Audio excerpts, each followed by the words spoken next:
Self-brandingas numeris 1, vienareikšmiškai. Apskritai, ką mes rodom, ko mes pasitikim. Žiūrėkit, vieni sekat, kiti sekat, treti sekat, pasitikit žmonėm. Žmonėm, kurie parduoda ir kurie atlieka paslaugas. Tai kaip ir logiška turėtų būti, turėtume arba patys filmuotis, arba kažkas turėtų kalbėti arba rodyti apie mūsų paslaugas. Tai turėtų būti žmonės video formate. Self-brandingas turiu omeny produkto pristatymas per asmenybę. Tai galima įvairiai žiūrėti self-brandingą, ar ne?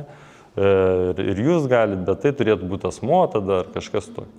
Atkreipiam dėmesį, su video sukūrėm pasitikėjimą, su video ir su formatu, kuriame yra žmonės, ir tada parduot. Bet parduot, kaip minėjot, reikia atrinkti auditoriją, kam parduosim, o tam, kad parduot, reikia nusitaikyti, rodyti tiem, kam reikia tai, ką reikia. Viskas. Tai, kad tai padaryt, reikalingas įrankis mokama reklama. Viskas.